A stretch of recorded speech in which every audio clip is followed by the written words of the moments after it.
लेकिन ओवरऑल त्राल में ज़्यादा दमखम नहीं था। पिछले के मुकाबले में आज वो दमखम नज़र नहीं आ रहा था। और त्राल के साथ साथ आपको बताएं नाज़रीन के हाल जार या हाल अहवाल में जहाँ आज इंतखाबी मोर्चा था, इंतखाबी मार्का राय थी, वह आवाम के मसाइल भी थे और आवाम के मसाइल में पानी, बिजली, सड़क का मुद्दा भी आज गर्म रहा। आज भी बार बार जहाँ एक तरफ इंतखाबात चल रहे थे, वहाँ दूसरी तरफ आज भी यही बताया जा रहा था कि आखिर क्या हो रहा है इस रियासत में, इस वादी में, इस यूटी में, क्यों डेवलपमेंट नहीं हो रही है, बिजली कहाँ गई है, पूछा जा रहा था। और श्रीनगर के नवाज सुबह कम्प्लेक्स के बाहर हल्ला गुल्ला भी था, हुहा भी था। और ये हल्ला गुल्ला और हुहा श्रीनगर के शहर ख़ास के इलाके के लोग थे। और ये शहर ख़ास के हबा कदर के इलाके के लोग वहाँ पे नारेबाजी करते हुए बता रहे थे कि शहर में तो बिजली का कहर है, ना होती है बिजली, कहाँ गई बिजली। और बिजली के साथ साथ शहर में सरकारी सतह पे इग्नोर किया जा चुका है। शहर के इंतखाबात पिछले साल हुए हैं, म्यूनसिपलिटी भी बन चुकी है, लेकिन श्रीनगर में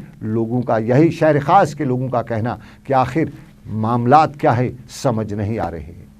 आज है इंटरनेशनल ह्यूमन राइट्स डे। आप मुझे बता दीजिए क्या ये ह्यूमन राइट्स वायलेशन नहीं है कि इन मस्तूरात को, इन औरतों को पानी मिले? पीने के लिए पानी नहीं है। आप ये खुद अंदाज़ा कर सकते हैं कि हमें ये जो हिंदुस्तान की सरकार है, बीजेपी की सरकार है, हमें इन्होंने कहाँ से कहाँ लाया। आज का दिन जो है ये ह्यूमन राइट्स वायलेशन है। आप देखिए, हमने इसके लिए इनसे कहा है कि मेहरबानी करके, हुकूमत से हम कहते हैं मेहरबानी करके जो इनके मसाइल हैं वो हल करें और इनसे पैसे न मांगे। अगर इन्होंने किसी जगह ये पैसा, इनको ज़रूरत ही है, या साफ तौर कहे कि हमारे पास पैसा नहीं है। हिंदुस्तान ने इनको धोखा दिया है, कभी 80,000 करोड़, कभी 30,000 करोड़, कहाँ है? पानी के लिए एक पाइप नहीं दे रहे हैं। इस शहर में हर शख्स परेशान सा क्यों है, ये अक्सर पूछा जाता है। और साहब जाहिर है वो काम नहीं हो पाते हैं, वो सब कुछ नहीं हो पाता है जो होना चाहिए था, जो वेलफेयर स्टेट में सरकारों की जिम्मेदारी है, और लोग परेशान होते हैं। लेकिन परेशानी के आलम में कुछ और भी देखने को मिलता है। ज़रा पटन की आपको ये तस्वीर दिखाते हैं।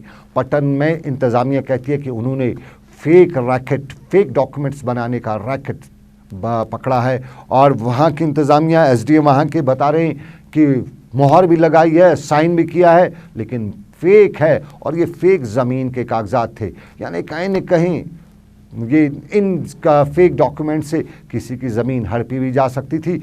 वहाँ के SDM क्या कहते हैं, ज़रा देखिए ये फेक मामला क्या है। देखिए, जो हमारे यहाँ एक कंप्लेंट आई थी, जो हैदराबाद JK बैंक है, वहाँ से कुछ हमारे बैंक एम्प्लॉयज़ आए थे यहाँ पे for verification end of the loan cases.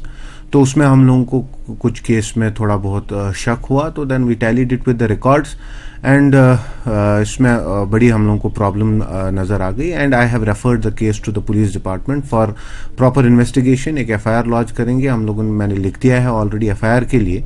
तो उसमें प्रॉपर इन्वेस्टिगेशन होगी। एज पर प्राइमा फेशिया ऐसा है कि जो हमारा वो रिकॉर्ड है वो मिल नहीं रहा है जो उन्होंने रिकॉर्ड प्रोड्यूस किया है यहाँ पे। एंड फेक सिग्नेचर्स हैं मेरे भी, और जो तहसीलदार साहब हैं यहाँ पे, नायब तहसीलदार, उनके भी फेक सिग्नेचर्स अपेरेंटली लग रहे हैं। तो हम लोगों ने प्रॉपर इन्वेस्टिगेशन के लिए पुलिस स्टेशन में भेज दिया है for registration of the FIR। ऐसे कोई भी अगर है, कोई किसी को भी नजर आ रहा हो कि ऐसा कोई स्कैम है या कहीं पे उनको फ्रॉड डॉक्यूमेंट्स या कोई चीट कर रहा है जो मिडल मैन है, तो मैं पूरी यहाँ लोगों से दरख्वास्त करना चाहूँगा कि प्लीज़ ऐसे मिडल मैन में ट्रैप ना हो जाएं आप लोग, एंड डायरेक्टली हमसे कांटेक्ट करें। जो भी गाइडेंस हो एज सब रजिस्ट्रार, एज SDM या एज तहसीलदार यहाँ पे जो है वो आपको प्रॉपर गाइड करेंगे एंड आपको प्रॉपरली हेल्प करें किसी टाउट या किसी मिडल मैन के पास जाने की। चलिए, ये हालत ज़ार का एक पहलू, लेकिन इसी हालत ज़ार में आज इलेक्शन कवर करने के लिए हम जहाँ भी गए, हमारे रिपोर्टर जहाँ भी गए, इंतखाबी वोट डालने के साथ साथ वोट डालने के बाद भी लोग हमसे यही पूछ रहे थे कि आखिर ये सब मामलात के हैं। सबसे बड़ी बात इन दिनों बिजली की पूछी जा रही है। और हमें शिवपुरा के इलाके से जब गुजरे तो हमारी गाड़ी को रोका गया, हमें बताया गया कि शिवपुरा के इलाके में बिजली नहीं है। बांडीपुरा के मुख्तलिफ इलाकों से हमारे रिपोर्टर जब जहाँ गए वहाँ पर भी यही बताया गया कि बिजली नहीं है। और वादी लोलाब के लोग तो सुबह शाम मुझे फ़ोन करके बताते हैं कि ना ही कुपवाड़ा में बिजली है, ना ही लोलाब के चंडीगढ़ में बिजली है, ना ही दिवर के गांव में बिजली आती है, ना ही लालपुरा के इलाके में बिजली है।